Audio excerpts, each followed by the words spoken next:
Hey guys, welcome back to one of my videos.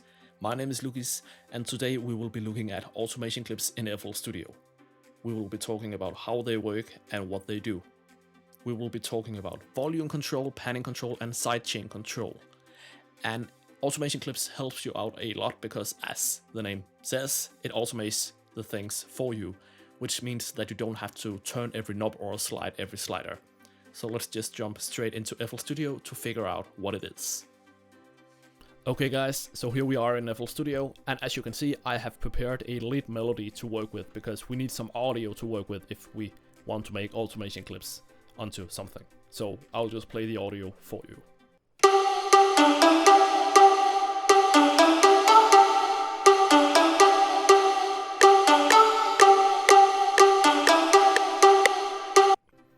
And as you can see, it is a pretty neat melody. And now I want to control the volume. So how do I do this? A lot of producers tend to use this slider, but I see this slider as the main volume control. I want to be able to move this all the time whenever I want to. So I always use the trick that I got from Avicii when I saw one of his in the studio videos. I use the fruity balance to control the volume. So you right click and then you say automation clip. Now you will get this. It looks like some sort of audio clip with a string attached to it, but what you can do is to move this point up and down, and also the final point. You can even create points if you right click somewhere, and you can make a pretty crazy sound like this.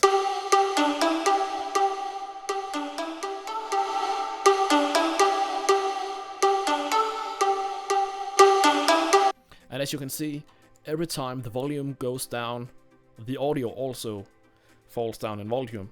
Every time it raises, the volume also follows with it. You can also adjust the slope of the curves like this.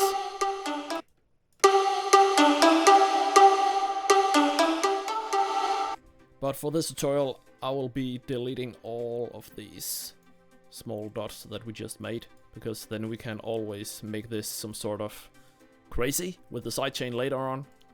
So this is the volume control, pretty easy to use. And always remember what value that is kind of zero.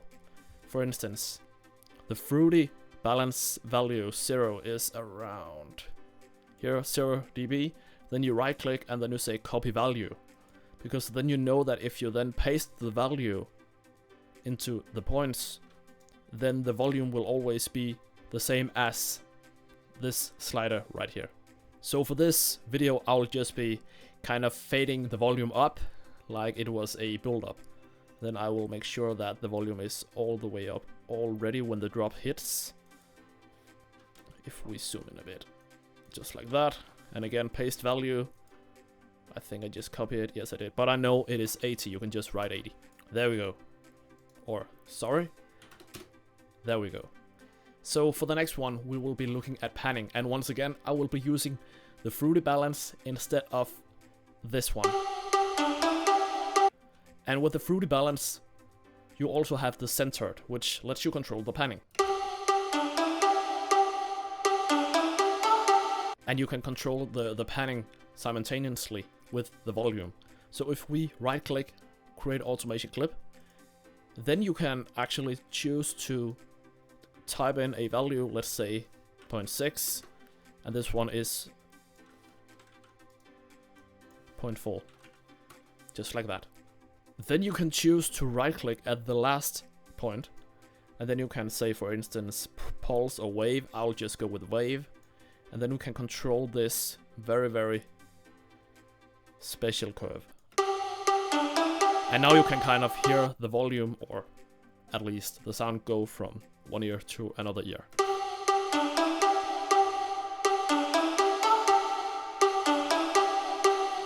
Maybe we don't want to make this so drastically, so we will just say, okay, what if we say 0.55 and we say 0.45. Now we have a lower pan rate, but we can also adjust how fast it is going to be panned.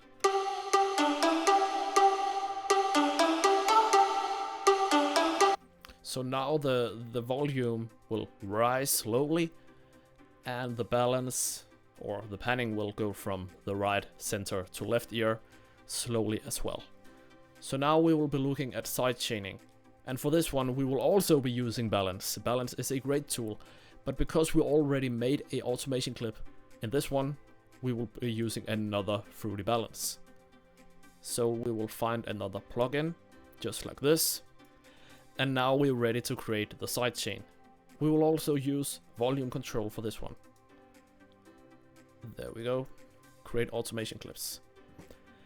So now, what is sidechaining? For instance, if you hear a melody that is like going up and down every single time that the kick hits, or a bass line moving very, very rapidly in a specific rhythm, that would typically be sidechained.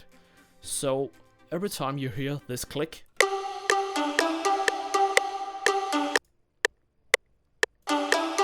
we want our audio to be sidechained. So we want to zoom in a bit, and I think that every line indicates when the metronome hits.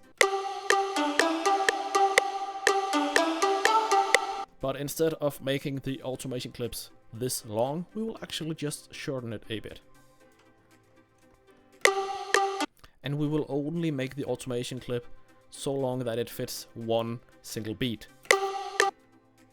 And then we will of course type in the value as 80, because the Fruity balance volume is 80.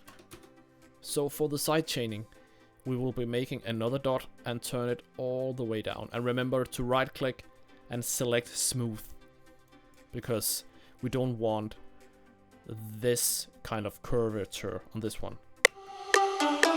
So now you can already hear the sidechain if we just remove this one. And this really lets you control the sidechain in any way you want.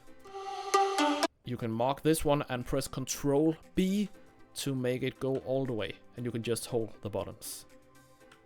There we go. So now the sidechain sound will sound like this.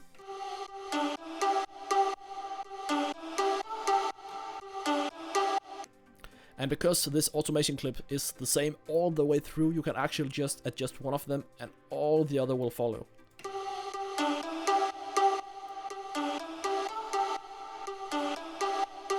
You can also choose to make this point maybe a bit earlier. Then of course you will need to drag out the automation clip like this.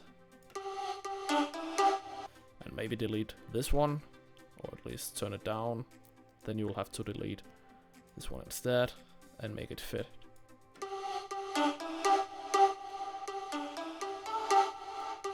So you can actually just adjust the sidechain as you want.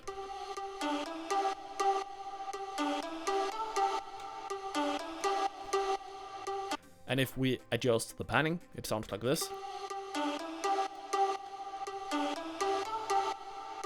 And remember, normal music, or I don't want to define what is normal, but in a commercial song you will never hear this extreme panning or this extreme volume change or this extreme sidechain. Sometimes the sidechains actually, but this is just to show you how it works, and so you can really feel the difference between nothing like this and between this.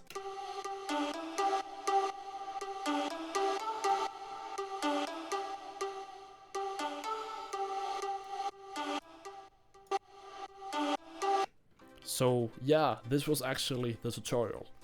So it is really not that hard to use automation clips, and you can use it on basically anything, every single knob in FL Studio, or slider, or button, or whatever you want to automate. Sometimes when you have external plugins like Contact, for instance, let's say a piano from Contact Native Instruments, it can be hard to make sometimes, but in the most cases it will work. So yeah, I will say thank you for watching. I hope you got something out of this video. Consider subscribing, comment a suggestion, maybe, like, whatever. Everyone says this, so I will also be saying it, I guess. Thank you for watching my video. Bye bye.